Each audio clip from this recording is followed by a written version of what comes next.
ষষ্ঠ শ্রেণী প্রিয় শিক্ষার্থী সালদার স্যার ইউটিউব চ্যানেল থেকে তোমাদের সবাইকে স্বাগতম। আজকে তোমাদের জন্য আরো একটি নতুন ভিডিও নিয়ে এসেছি। ইংরাজি মডেল প্রশ্ন সেট নম্বর 6, অর্থাৎ আমি ইতিপূর্বে আরও 5টি সেট আমার ইউটিউব চ্যানেলে দিয়ে দিয়েছি। আজকের সেট হচ্ছে 6 নম্বর। প্রথম পর্যায়ক্রমিক মূল্যায়ন 2026, 30 মার্কের একটি স্কুলের প্রশ্ন বিশ্লেষণ সহ আমি সম্পূর্ণ সমাধান দেখাবো তোমাদের এই ভিডিওতে। কাজে তোমরা যারা এখনও আমার চ্যানেলটিকে সাবস্ক্রাইব করোনি তারা এখনই চ্যানেলটিকে সাবস্ক্রাইব করো, বেল আইকনটি প্রেস করে দাও এরকম আরও অনেক ভিডিও পাওয়ার জন্য। হ্যাঁ, এখানে দেখতে পাচ্ছ 6 নম্বর সেট। হ্যাঁ, টোটাল প্রশ্ন আছে। এখানে কিন্তু তোমাদের একটা দিছে সিন যে প্যাসেজ আর একটা আছে কবিতা থেকে, এই দুটো প্যাসেজ থেকে তোমার প্রশ্ন খুঁজে খুঁজে বের করে উত্তর দিতে হবে। আমি একটু বড় করে দিয়ে দিচ্ছি। রিডিং স্কিল সিন, এটা ভোলানাথ অর্থাৎ ফার্স্ট লেসন থেকে নেওয়া। হ্যাঁ, এখানে বেশ কিছু প্রশ্ন আছে। Choose the correct alternative B, true false, C number এরকম করে। তোমার 2 নম্বরে হচ্ছে কবিতা, কবিতারও কিন্তু এ বি সি এরকম করে 3টা প্যাটার্নে প্রশ্ন আছে। আর গ্রামার অ্যান্ড ভোকাবুলারি 3 নম্বর, আর 4 নম্বরে রাইটিং, 5 নম্বরে রাইটিং। ঠিক আছে, এই হচ্ছে তোমার টোটাল প্রশ্ন। এখন আমরা সরাসরি প্রশ্নের উত্তর বিশ্লেষণে যাব। কিন্তু আসলে সিন কম্প্রিহেনশন সেই সবচেয়ে বেশি পারবে যার দেখা যাচ্ছে গল্পে কি বলেছে সেটা যদি পুরো পুরো ক্লিয়ার একটা আইডিয়া থাকে। যেমন আমরা সরাসরি বাংলা মানে দেখাবো, বাংলাতে বিশ্লেষণ করব। কাজেই তোমরা যারা ইংরেজিতে দুর্বল তারাও কিন্তু এই ভিডিও দেখে অনেক কিছু শিখতে পারবে। Few months after that evening news came that a neighbouring king has declare war. আমরা যদি এক এক করে দেখি, সেই সন্ধ্যার কয়েক মাস পরে খবর এলো যে পাশের রাজ্যের রাজা যুদ্ধ ঘোষণা করেছে। Bholanath and his king gathered at the royal court. Bholanath এবং তার রাজা রাজদরবারে উপস্থিত হলেন। The king told Bholanath, you are the commander in chief of my army, I entrust you with the duty of protecting my state. রাজা ভোলানাথকে বলেন, তুমি আমার সেনাবাহিনী সর্বাধিনায়ক, আমার রাজ্য রক্ষার দায়িত্ব তোমার হাতে দিলাম। তারপর Bholanath came back home in utter despair. Bholanath সম্পূর্ণ হতাশ হয়ে বাড়ি ফিরে এলেন। I don't even know how to ride a horse, he told his wife helpless. তিনি অসহায়ভাবে স্ত্রীকে বললেন, আমি তো ঘোড়ায় চড়তেও জানি না। হ্যাঁ, how will I defend our border against 8,000 enemy soldiers. 8,000 শত্রু সৈন্যের বিরুদ্ধে আমি কিভাবে আমাদের সীমান্ত রক্ষা করব। Don't worry, his wife said, I will tie you to the horse. তার স্ত্রী বললেন, চিন্তা করো না, আমি তোমাকে ঘোড়ার সঙ্গে বেঁধে দেব। এরপরে যেটা আছে, in the morning the king sent Bholanath a magnificent stallion. হ্যাঁ, সকালে রাজ্য ভোলানাথের জন্য একটি চমৎকার ঘোড়া পাঠালেন। Bholanath got up gloomy on the horse and his wife securely tight him to it with a rope. Bholanath মন খারাপ করে ঘোড়ায় উঠলেন এবং তার স্ত্রী দড়ি দিয়ে শক্ত করে তাকে বেঁধে দিলেন। The horse did not like the feel of the tight ropes. ঘোড়াটি শক্ত দড়ির চাপে পছন্দ করলো না। হ্যাঁ, it reared suddenly and galloped off wildly. হঠাৎ ঘোড়াটি লাফিয়ে উঠে উন্মুক্তভাবে ছুটতে লাগলো। এই ছিল তোমার টোটালি প্রশ্ন। এখন আমরা উত্তর দেখব। Choose the correct alternative. Bholanath was given a horse, a many soldiers না এ লং রোপ। তারপরে কি হলো, ভোলানাথস ওয়াইফ কোঅপারেটিভ উইথ, হ্যাঁ, অ্যাক্টেড এগেইনস্ট, হ্যাঁ, তারপরে কোয়াল্ট উইথ ভোলানাথ। উত্তর হবে, আমরা যদি এক এক করে দেখি, choose the correct alternative Bholanath was a horse. A choose the correct alternative Bholanath was given a horse. হ্যাঁ, প্যাসেজে আছে যে the king sent Bholanath a magnificent stallion. তারপরে ভোলানাথ ওয়াইফ হচ্ছে কোঅপারেট উইথ, স্ত্রীকে তাকে সহ্য করেছে, বিরোধিতা করেনি। হ্যাঁ, পরের প্রশ্ন হচ্ছে write T for true and F for false. আমরা যদি এক এক করে দেখি, Bholanath was a good rider, এটা ফলস। সাপোর্টিং স্টেটে হবে I don't even know how to ride a horse. তারপরের যে প্রশ্ন আছে সেটা হচ্ছে the king sent Bholanath a magnificent elephant, এটা false. Supporting the king sent Bholanath a magnificent stallion. Bholanath was eager to fight for his country, এটা ফলস। সাপোর্টিং স্টেটমেন্ট, হ্যাঁ, Bholanath came back home in utter despair. এরপরে আমরা দেখব 6 নম্বরের প্রশ্ন, make meaningful sentence of your own with the following words. Fiercely, হ্যাঁ, the lion ফট ফায়ারসলি in the জঙ্গল। সিংহটি জঙ্গলে ভীষণভাবে লড়ে। লড়াই করলো, তো ড্রয়িং। হ্যাঁ, the boy was drowning in the river, ছেলেটি নদীতে ডুবে যাচ্ছিল।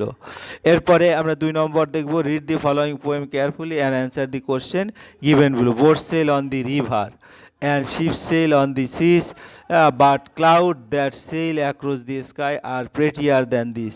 হ্যাঁ, দেয়ার আর ব্রিজ, আমরা যদি এক এক করে বাংলা মানে দেখি, boat sail on the river, নৌকাগুলো নদীতে চলে, and ship sail on the seas, আর জাহাজগুলো সমুদ্রে চলে, but cloud that sail across the sky, কিন্তু মেঘ আকাশ জুড়ে ভেসে বেড়ায়।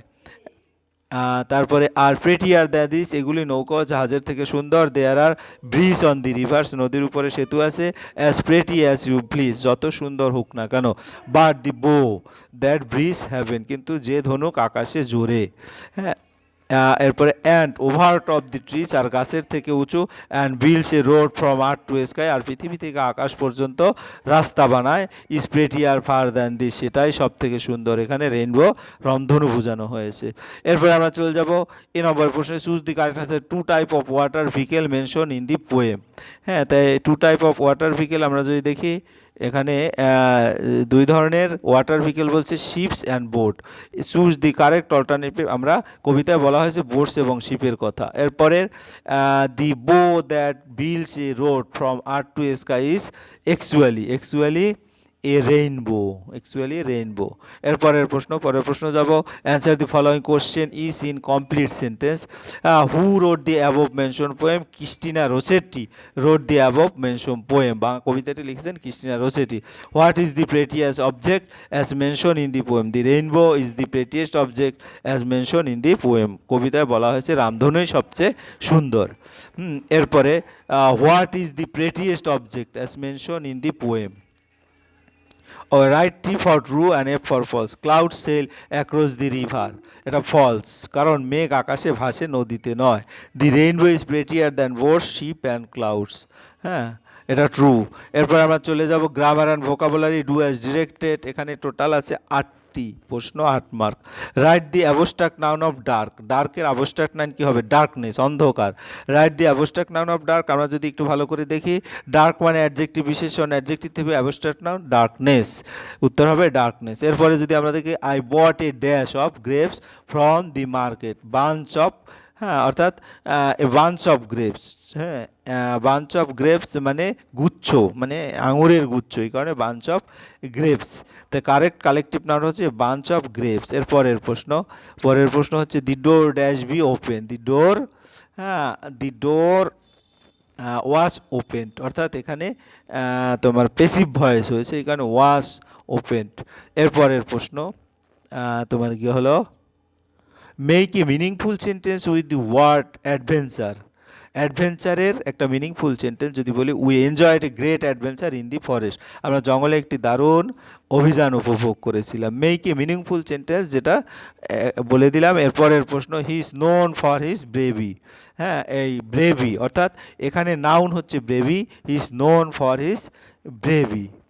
তাইলে আমার ব্রেভারি থেকে আমরা আন্ডারলাইন দি নাউন হচ্ছে এখানে যেটা তোমার প্রশ্ন, তা কারেক্ট হচ্ছে ব্রেভারি, অর্থাৎ নাউনটাকে আন্ডারলাইন করতে বলছে, আমরা সেভাবে আন্ডারলাইন করে দিয়েছি। She is fond dash music, she is fond of music, অর্থাৎ ফন্ড অফ এখানে হচ্ছে প্রিয় বোঝাচ্ছে। হ্যাঁ, এটা একটা প্রিপোজিশন। এরপরের প্রশ্ন হচ্ছে, a dash of whales, a school of whales. হ্যাঁ, fill in the blank with a collective noun, তাহলে এখানে মাছের মতো জলজ প্রাণী, এটা বোঝাচ্ছে। এরপরে সর্বশেষ, my father dad do his work yesterday, এখানে ইয়েস্টারডে মানে পাস্ট টেন্স, কাজে ডিড দি ওয়ার্ক ইয়েস্টারডে। এরপরে আমরা চলে যাব রাইটিং স্কিল। রাইটিং স্কিলে দুটো আছে, রাইটে short paragraph in about 60 words in the usefulness of trees, ট্রিজের স্ফুলনেস। তাহলে তোমরা আসলে ট্রি দিয়ে তোমার ট্রির যে উপকারিতা, গাছের যে উপকারিতা, সেটা দিয়ে একটা প্যারাগ্রাফ লিখতে বলছে। Trees are very useful to us, they give us oxygen which help us to breathe, trees provide fruits, flower, wood and medicines, they keep the air clean and make the environment cool. Trees gives us shelter to birds and animals. Without trees, life life on earth would not be possible, so we should plant and protect trees. এখানে তোমাদের 60 ওয়ার্ডে বলেছে, তোমরা 60 word আমি বাংলা মানে দিয়ে দিয়েছি, তোমরা ভালো করে দেখে নেবে। এরপরে imagine you are caught in storm while returning home one night, now write a short paragraph describing your experience. তুমি যখন কল্পনা করো যে বাড়িতে ফিরছো, তখন তোমাদের ঝড়ের কবলে পড়েছো, সেই ঝড়ের অভিজ্ঞতা বর্ণনা করে একটি প্যারাগ্রাফ তোমাকে লিখতে বলেছে। তাহলে প্যারাগ্রাফটা যদি বলি, one night I was returning home from my uncle house, suddenly the sky darkness and wind began to blow, heavy rain started falling, there was no one around and I felt very upright. Somehow I continue walking and at last reach home safely, wet and tired. হ্যাঁ, এই ছিল তোমাদের সামগ্রিক প্রশ্ন এবং তার উত্তর। আশা করি ভিডিওটি মনোযোগ সহকারে দেখলে তোমরা সমস্ত প্রশ্নের উত্তরই ক্লিয়ারলি বুঝতে পারবে। পরিশেষে বলবো, ভিডিওটি দেখার জন্য অসংখ্য ধন্যবাদ। ভিডিওটি ভালো লাগলে লাইক কমেন্ট শেয়ার করতে ভুলবে না। আজ এই পর্যন্তই, ধন্যবাদ সবাইকে।